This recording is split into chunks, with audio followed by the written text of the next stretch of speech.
Está bien. Ya. Entonces, decíamos que las consecuencias de la complementariedad, a pesar de que son cadenas complementarias, cada una de ellas es diferente. Y esto es importante en su papel de transmitir la información genética. Además, lo protege la información, reduciendo la posibilidad de mutaciones, y en caso de que se presente alguna mutación, se pueda detectar y reparar mediante unos sistemas que vamos a ver más adelante en otra clase. Ya vimos lo de la ley de Chargaff, que también se cumple gracias a la complementariedad, puesto que se trata precisamente de que la cantidad de una es igual a la que se complementa. Esto también justifica la helicidad y el antiparalelismo, porque si no fueran antiparalelas no estarían ni una enfrente de la otra como lo estamos viendo. Esta es otra imagen que agregué de otro libro, donde nos muestra detalles del polímero de polinucleótidos y que están formando sus respectivos puentes de hidrógeno. Aquí le pregunto a Fernanda Elizabeth, ¿estas cadenas que ve usted aquí, Elizabeth, son de DNA o de RNA y por qué?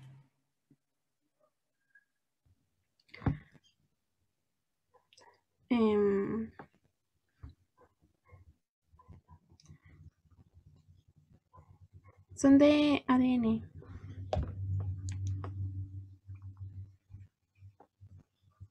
¿Sí me escucha?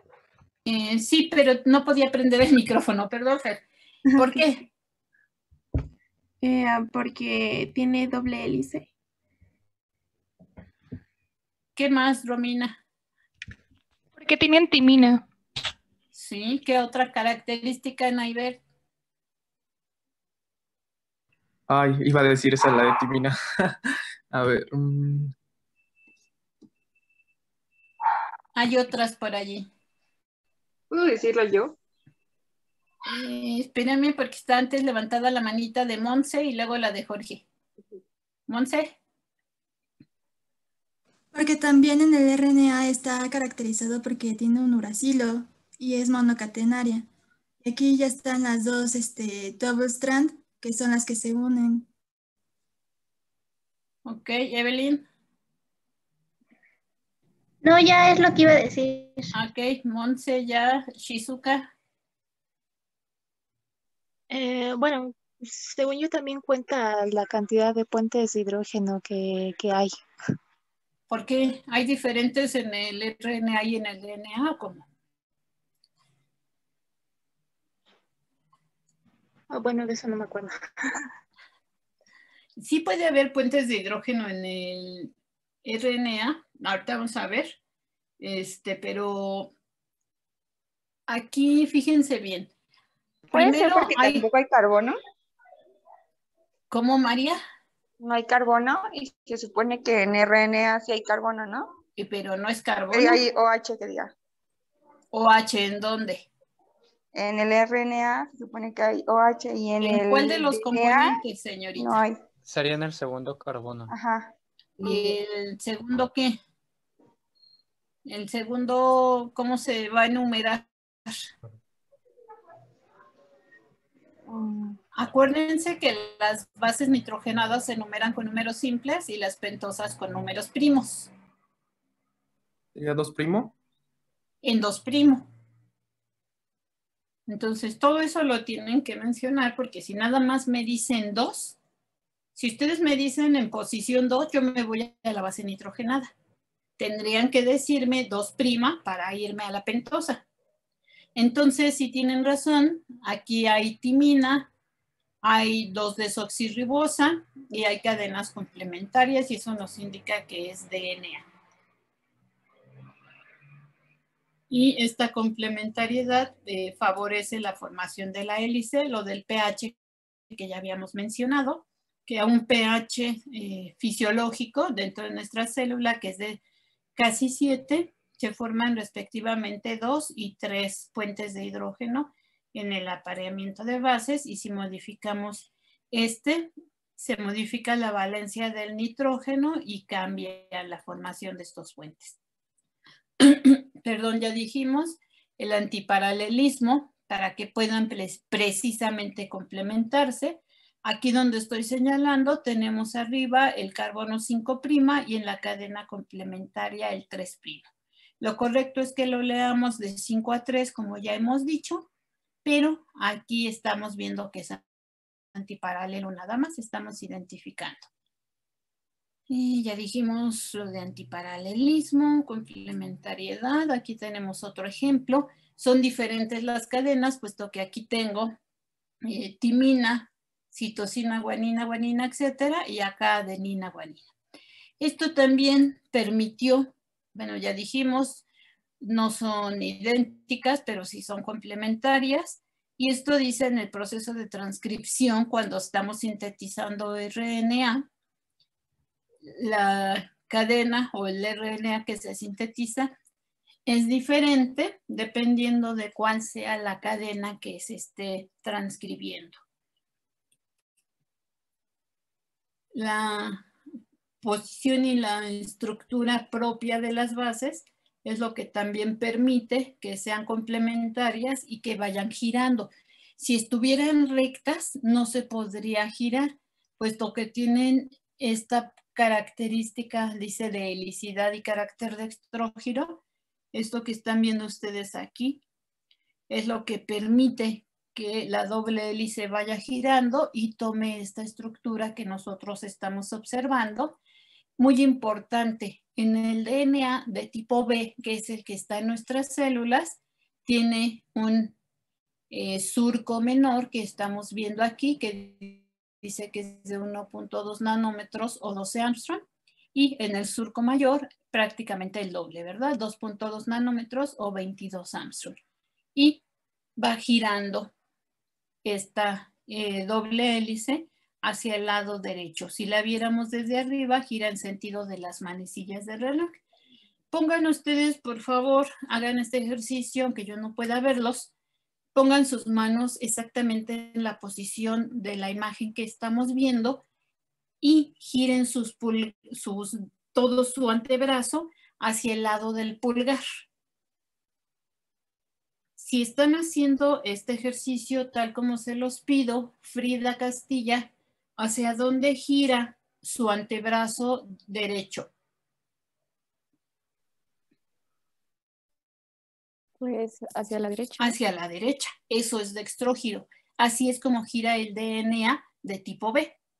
Y nuestro brazo izquierdo, si lo giramos al lado del dedo pulgar, está girando hacia la izquierda y nos daría un DNA de tipo Z que no tenemos nosotros, que está en otros organismos y que los vamos a mencionar nada más para que veamos la diferencia. ¿Hasta aquí me he explicado correctamente? Sí. Sí. Ok. Entonces, vean ustedes, esto es muy importante porque permite que en el centro de la doble hélice se encuentren las bases nitrogenadas. Dice carbonos y nitrógenos en los pares de bases, aquí en cafecito. Entonces, en medio están las bases nitrogenadas, mientras que en los extremos están los fosfatos. El círculo más grande representa los fosfatos y los fosfatos tienen una carga negativa. Acuérdense mucho de esto, porque esto negativo nos va a servir para interactuar con el agua, que es polar, entonces tiene interacción con la parte polar del agua y tiene interacción con las proteínas histonas para permitir el empaquetamiento. Esto es lo que les estaba diciendo, los fosfatos pueden interactuar con el agua, lo cual se le llama hidrofílico. Esto es complementario con lo que les estaba yo comentando. También permite la formación de fuerzas electrostáticas para estabilizar la estructura del DNA. Dice coplanariedad, apilamiento de las bases y carácter hidrófobo. ¿Qué quiere decir esto?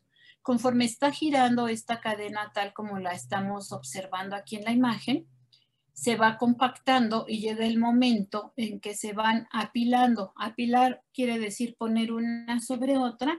Si ustedes ponen muchas moneditas de cualquier valor, van a ver los circulitos como están aquí y eso es lo que va compactando, o sea, una forma similar, como se observa la compactación del DNA. Sí, esta parte para que se vaya haciendo o reduciendo ese tamaño, puesto que se está compactando. Esto permite que sea más estable. Dice aquí que es entrópicamente desfavorable. Entropía es la tendencia de desorden. Entonces, si es desfavorable a la entropía, quiere decir que pone orden, que da estabilidad a la compactación de la molécula de DNA. Cada vez se va compactando más, la compactación mayor adquiere forma de cromosoma,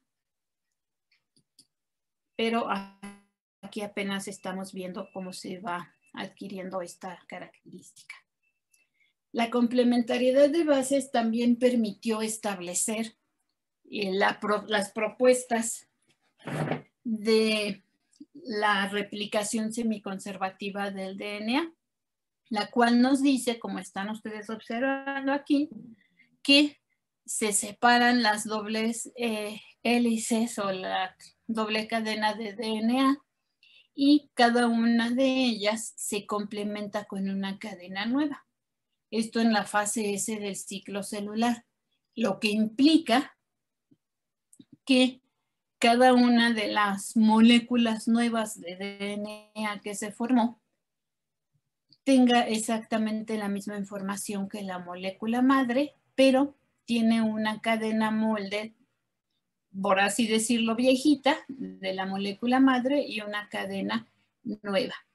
Esto grábenselo bien, muchachos, cuando veamos ciclo celular y yo les mencione que tenemos los cromosomas 2N, 2C, es que sus cromosomas están aquí como en verde.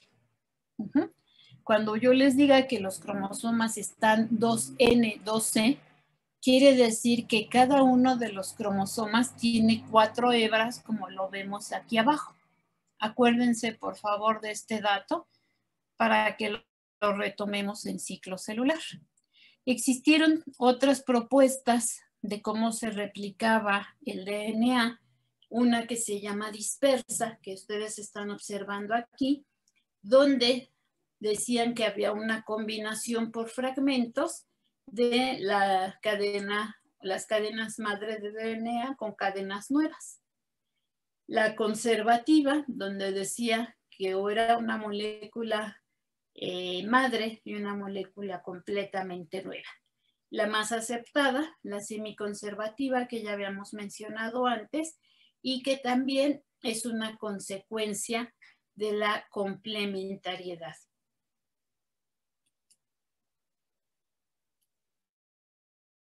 Existen otros factores que favorecen la estabilidad de la molécula de DNA. Una de ellas son las fuerzas hidrófobas. Recuerden ustedes, estas fuerzas hidrófobas, dice, estabilizan los apareamientos de las bases nitrogenadas por su elevada cohesión con las moléculas de agua. ¿Esto qué quiere decir? Que como las bases nitrogenadas son hidrófobas, repelen al agua, al estar presente el DNA en el núcleo plasma, que tiene cierto contenido de agua, se favorece que haya el apareamiento de bases, la formación de los puentes de hidrógeno que vimos antes y se repele el agua. También hay la formación de fuerzas de Van der Waals que están, acuérdense que las fuerzas de Van der Waals se forman y se rompen de acuerdo a los movimientos de las moléculas, pero en este caso, como son muchas, miles, posiblemente millones de estas fuerzas, de estas interacciones que se están presentando, favorecen la compactación y la estabilidad de la molécula de DNA. ¿Me supe explicar, muchachos? Chicos, ¿hay alguien todavía? Yo no comprendí bien lo de las fuerzas hidrófobas. Las fuerzas hidrófobas, acuérdate, ¿qué es fobia? Que lo repele. Que la repele, que no le gusta el agua. Ajá. Entonces, quiere decir que las bases nitrogenadas repelen el agua. La rechazan.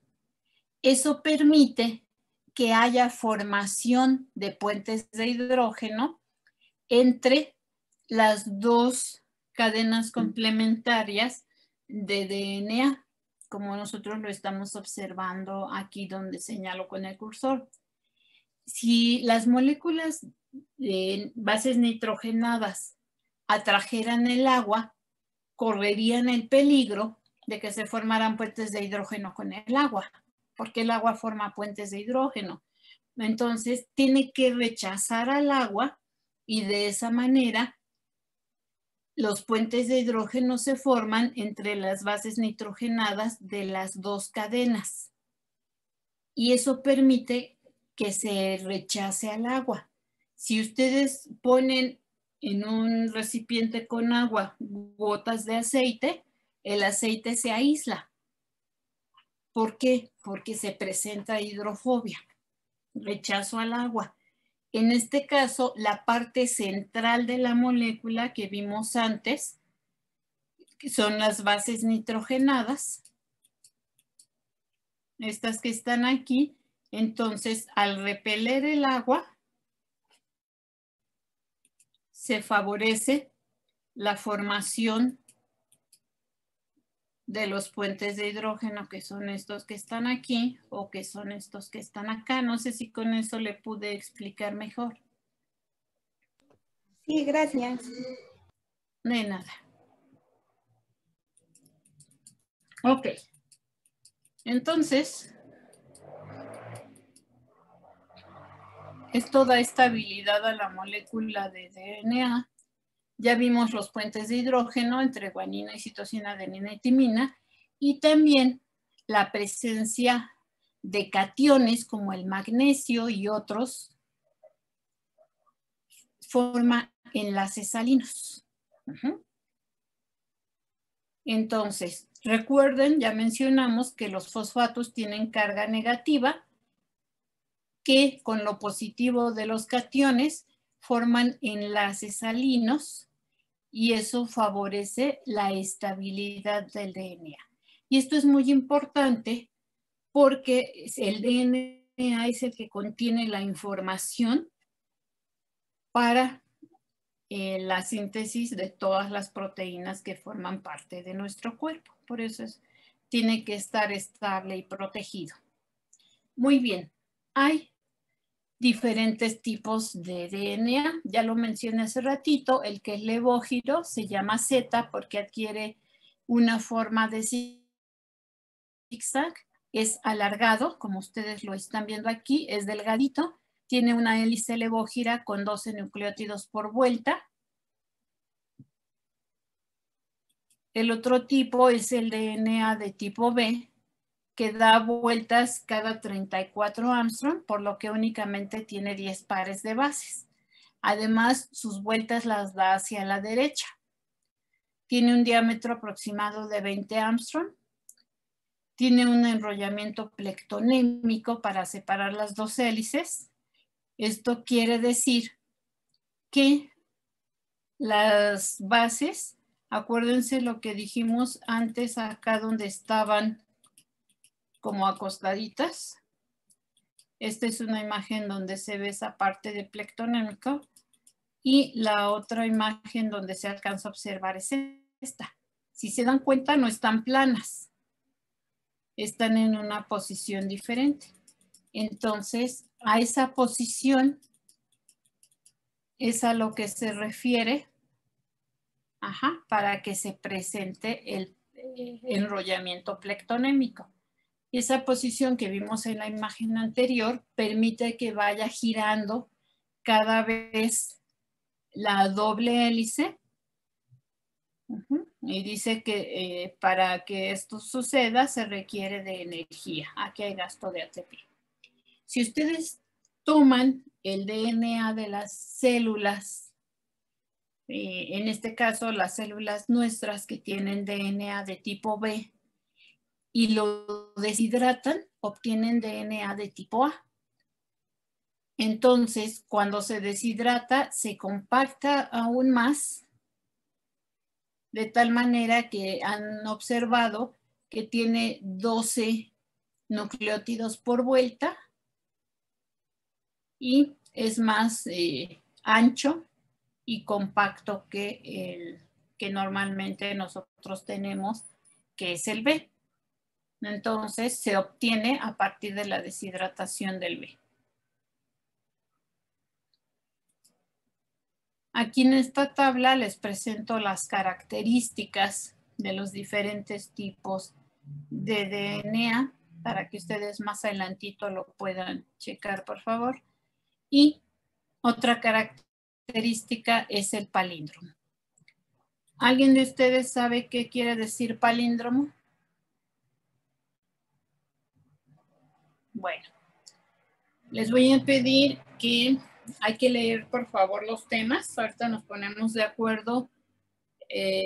Ahí en la plataforma hay algunos libros, o de qué manera les puedo compartir otros libros para que los chequen, por favor. Un palíndromo, como dice aquí, son aquellas regiones que la secuencia es la misma en ambas hebras. En este caso aplica el DNA, puede aplicar en algunas frases sencillas. Ejemplo, cadena superior. De 5' a 3', T, T, A, G, C, etc. Cadena complementaria, leída de 5' a 3' también es la misma secuencia, T, T, A, G, etc. E igual si empezamos desde 3, pero lo correcto es que lo hagamos desde 5. Perdón. Entonces, estas regiones se llaman regiones palindrómicas en el DNA. En este bicatenario, pues porque tiene 2 cadenas. No todo el DNA es palindrómico, solamente algunas partes.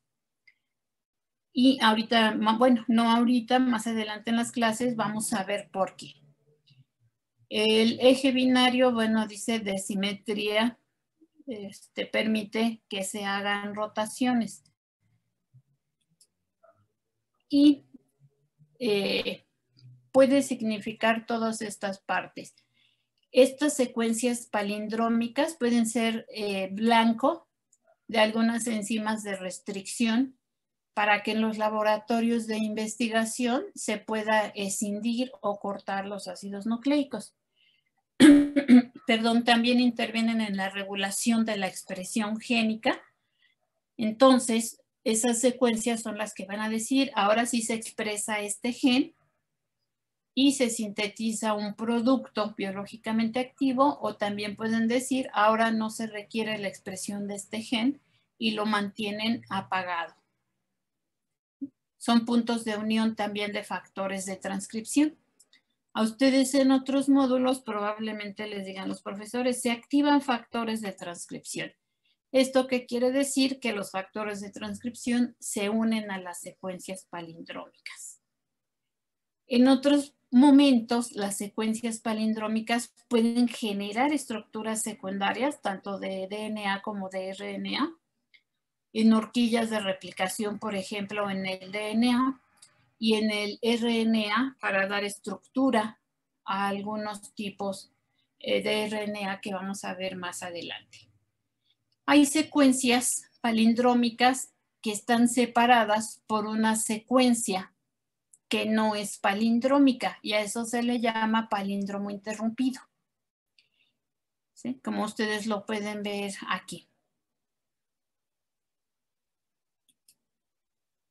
Y eso permite, por ejemplo, en palíndromos en moléculas monocatenarias como el RNA, que únicamente está formado por una cadena,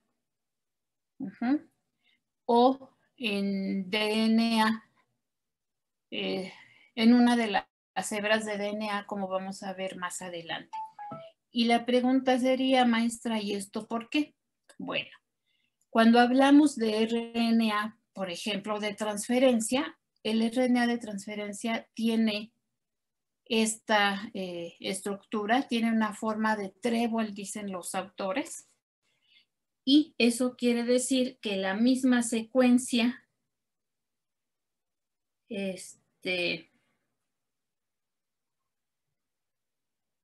espérenme, muchachos.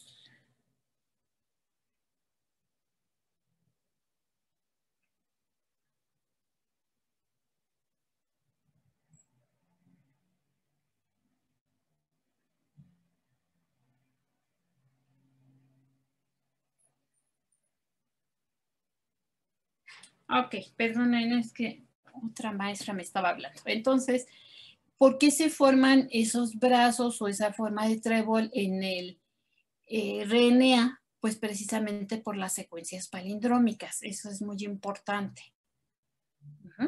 Y en el DNA para formar horquillas. Horquillas es un segmento de DNA donde se separan sus moléculas para poder copiarse. Ya lo vamos a ver más adelante. Como vemos nosotros aquí, para formar horquillas. En el DNA bicatenario, dice que en el caso de una hebra, de una doble hebra, las secuencias palindrómicas pueden separarse para adquirir otra forma. Lo que les decía, para formar horquillas. Entonces es la importancia de que haya palíndromos, que una misma cadena se doble y forme estas estructuras. Me dice, estos palíndromos en el DNA actúan como señales, ya habíamos mencionado, para factores de transcripción y algunas enzimas. Hasta aquí, chicos, ¿dudas o comentarios de lo que les he comentado? No. A ver, permítanme tantito. No, doctora.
Ok, perdónenme, muchachos, que me preguntaron algo de una profesora.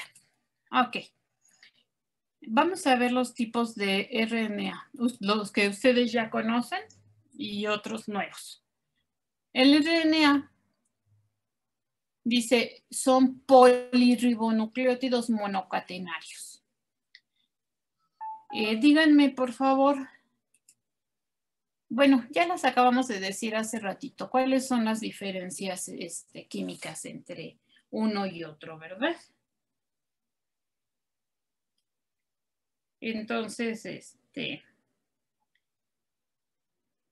ya vimos las diferencias y ahorita vamos a hacer hincapié en ello. Entonces, como ustedes pueden observar, el RNA, pues ya dijeron ustedes, tiene uracilo en lugar de timina. En nuestras células es monocatenario, o sea, es una sola cadena, aun cuando pueda llegar a plegarse en sí misma. En algunos virus puede ser bicatenaria, pero nosotros nos vamos a quedar con que no, porque estamos hablando de células humanas. También sus nucleótidos se leen y se unen en una dirección 5'3'. Como ya vimos, a veces se enrolla en una doble hélice para formar una estructura secundaria, pero es la misma hélice, la misma cadena plegada, y en otras ocasiones se asocia a proteínas. Y cuando se asocia a proteínas, le conocemos como estructura terciaria. Y aquí vemos la diferencia con otra cadena, la otra imagen que les mostré. Aquí en 2' tiene el hidroxilo, aquí tiene el uracilo, que son de las principales diferencias químicas con el DNA. Y aquí pueden ver ustedes una cadena de RNA que se plegó y formó una burbuja donde no están formados los puentes de hidrógeno y formó esta horquilla. Y aquí donde se formó el bucleobrazo es porque aquí, con relación a lo que les dije antes, ¿qué sería este tipo de palíndromo? Estaría interrumpido, ¿no? Estaría interrumpido. Es correcto lo que usted comenta. Por eso dice, a pesar de que no existe una estructura secundaria como tal, la cadena sencilla se pliega y forma todas estas estructuras que estamos mencionando. Entonces, los RNA, dice, al no existir un emparejamiento sistemático de las hebras, la composición de las bases de RNA es más variada. ¿Sí? Es menos variada en el DNA, puesto que se están complementando, se están apareando. Al ser de una sola cadena, el RNA no cumple con las reglas de Chargaff, el DNA ya vimos que sí. Y bueno, los tres más conocidos, el mensajero, el de transferencia ribosómico, los tres se forman en el núcleo, pero actúan en el citoplasma, por eso es que dice ubicación subcelular en citoplasma. El menos abundante, el mensajero, con solamente el 5%, el de transferencia 20%, y el más abundante es el ribosómico con 75%, puesto que forma parte de la estructura de los ribosomas. Vean ustedes, el número de nucleótidos pues puede ser variado, también depende de qué proteína se esté sintetizando y tienen estas características que ustedes ven. En RNA mensajero siempre es lineal, puesto que se tiene que complementar con su anticodón. El de transferencia dice hay 50 a 60 diferentes tipos de RNA de transferencia específicos para cada aminoácido que se esté sintetizando. Y el ribosómico en eucariotas, me voy a eucariotas, que es lo que nos interesa, es el que forma al ribosoma con sus partes, 18S, etc. Y varía el número de nucleótidos que lo forman. Bueno, en los eucariotas, en los organismos eucariotas, el RNA, tenemos también el heterogéneo nuclear. Tenemos al nuclear pequeño, que es citoplasmático. Tenemos el RNA de organulos, por ejemplo, en mitocondrias. Los RNAs pequeños con actividad reguladora para la expresión de genes y la síntesis de proteínas, que son los microRNA, que son los sirnas, y otros que mirnas y los que se les llama sirnas. Ellos pueden adquirir una estructura más compleja o menos compleja, dependiendo si es cadena sencilla o se pliega. Generalmente los mirnas y los sirnas son 21 a 25 nucleótidos, por lo cual son cadenitas muy sencillas. Dice, ay, perdón, están estabilizados por algunos enlaces de hidrógeno. También tienen efecto hidrófobo por interacción de apilamiento de bases, similar a lo que mencionamos de DNA. En el caso del mensajero, a pesar de que se forma en el núcleo, su actividad es en el citoplasma. Ya dijimos, 5%. Tal como su nombre lo indica, lleva un mensaje.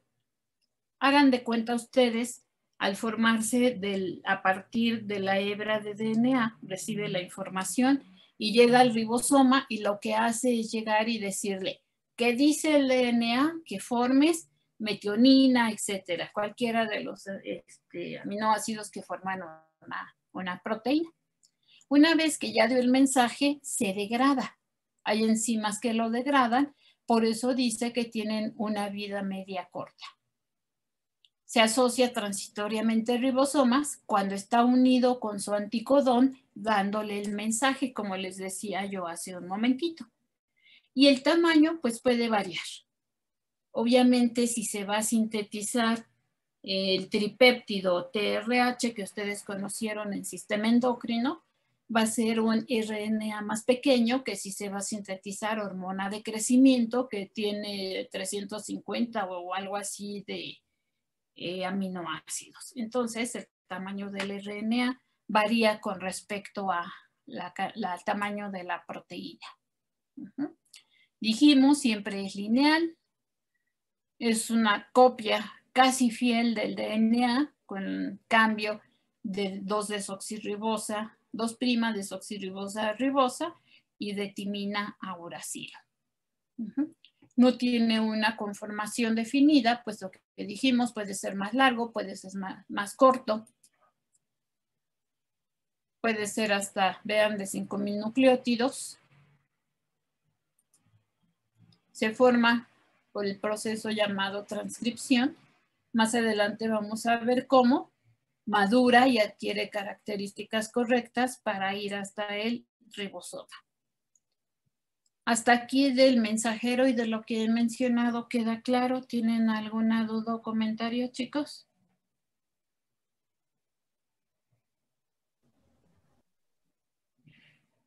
No, todo bien. No, doctor. Ok. Sí, todo bien. El siguiente, el RNA de transferencia, es el 20% del total de RNA. Este se encuentra disuelto en el citosol. Prácticamente nada más cuando hay síntesis de proteínas está activo, si no es, incluso puede no haber.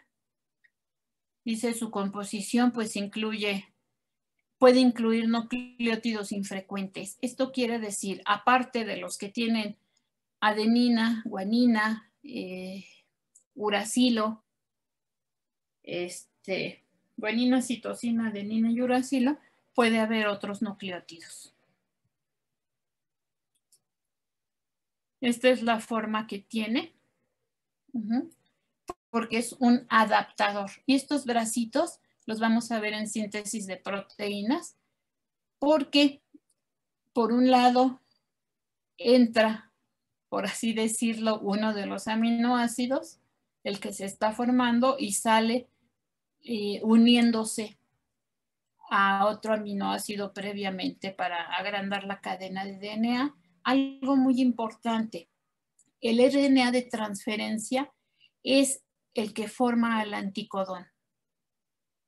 ¿Sí? Eso grábenselo muy bien, frecuentemente lo vamos a utilizar a lo largo del semestre. El RNA de transferencia es el que proporciona el anticodón para la síntesis de proteínas. Y puede adquirir una forma de trébol, ya que tiene brazos, la formación de algunas asas, una parte central, que es lo que nosotros estamos viendo aquí.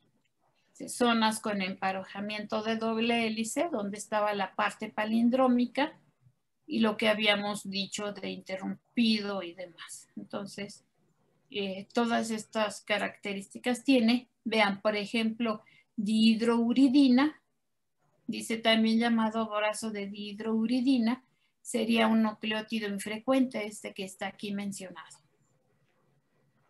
Entonces, es un poquito más complejo de los tipos de RNA como lo estamos platicando. Después viene el RNA ribosómico,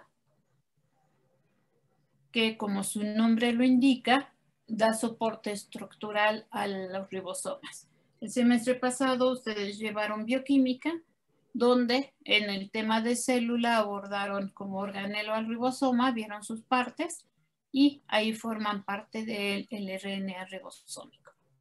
Por tal motivo es el más abundante, 75% de todos los RNA es ribosómico.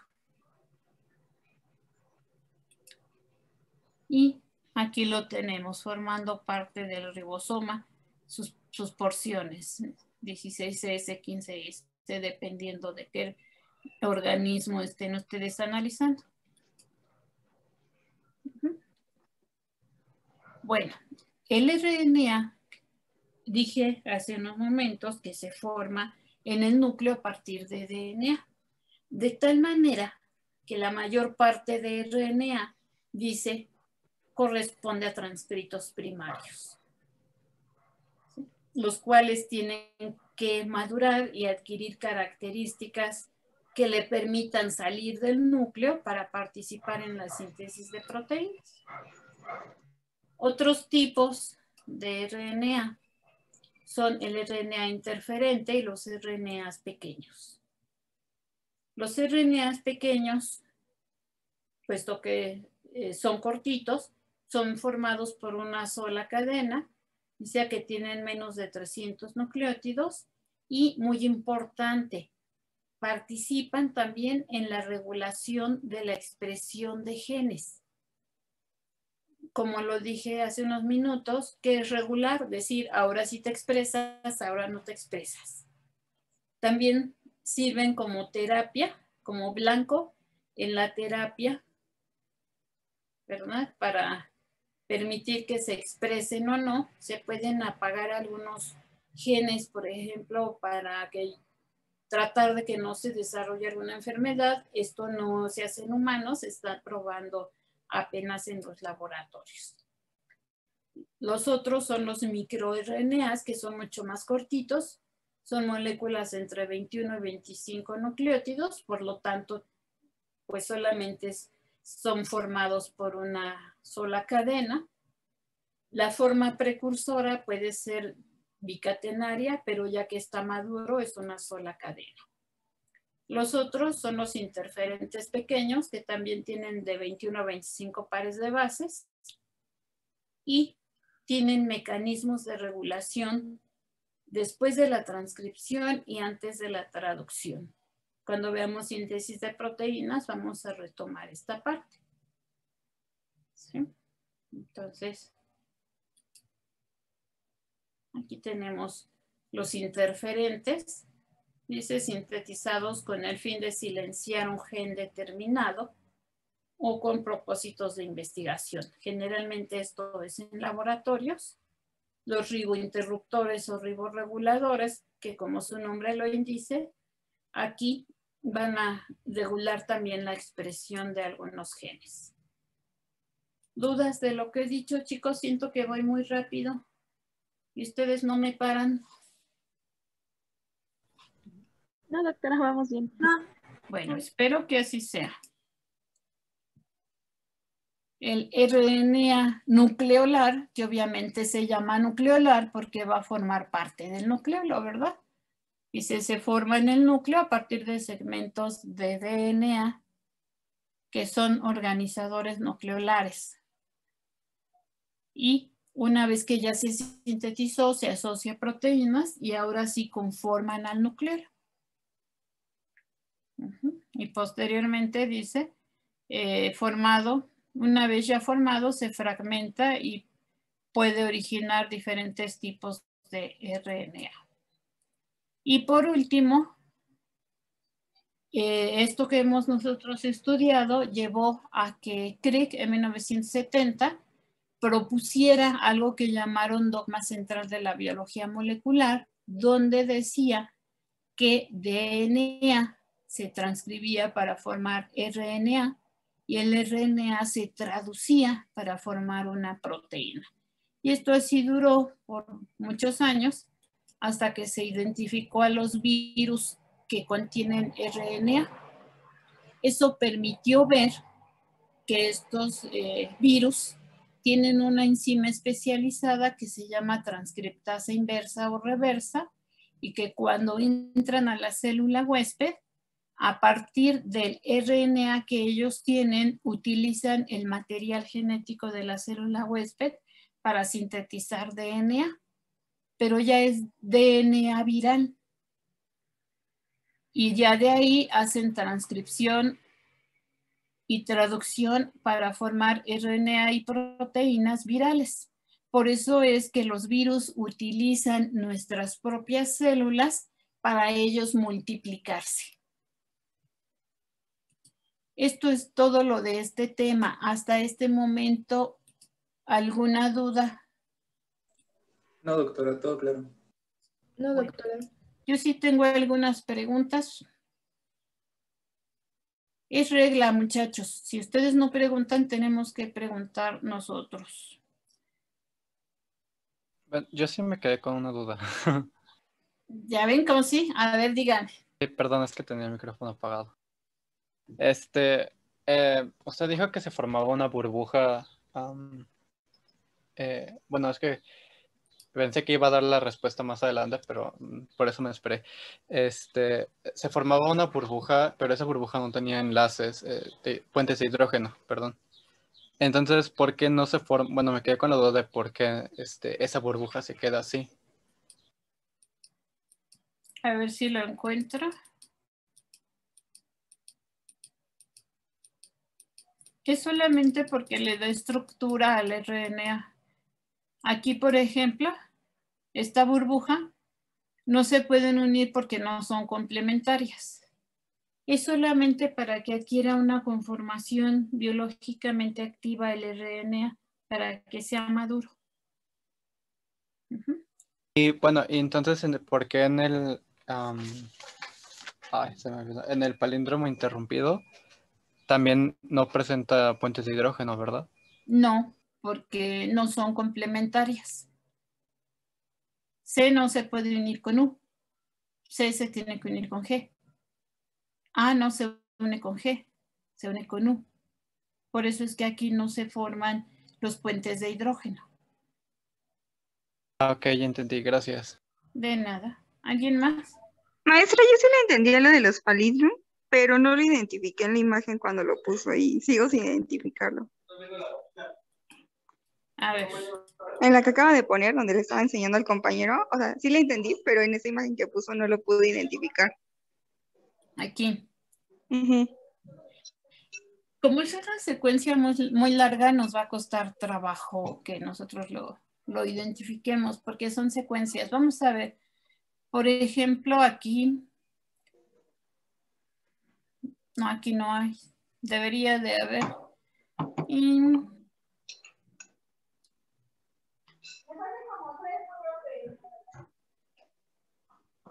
A ver. Sí. No, aquí como tal no lo vamos a encontrar, ¿eh?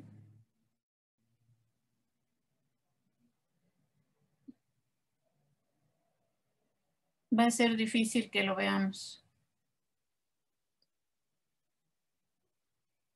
A lo mejor por cómo está dibujado, pero es más fácil como lo vimos antes. Aquí no lo intenten buscar, muchachos.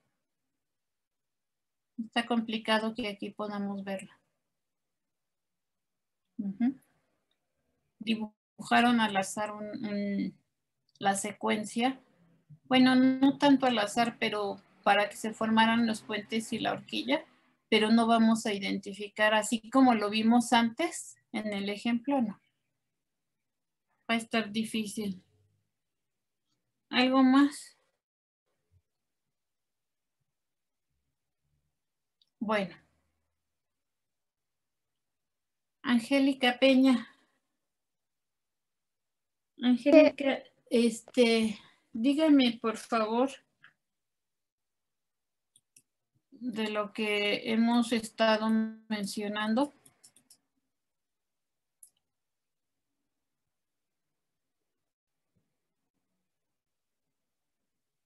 Díganme 3 consecuencias de la complementariedad, por favor.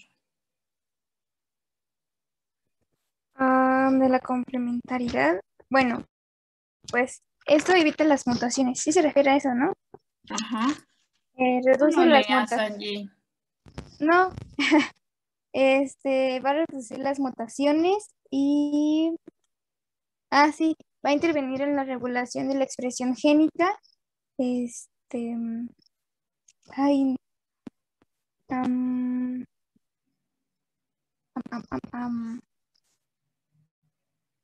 más. Ya lo acabamos de ver. Sí. De ahí salió lo de la replicación semiconservativa, acuérdate. Ujú. Tienen que checar bien todo esto, muchachos. Nos queda todavía un buen rato de clase. Vamos a empezar otro tema. Voy a dejar de compartir.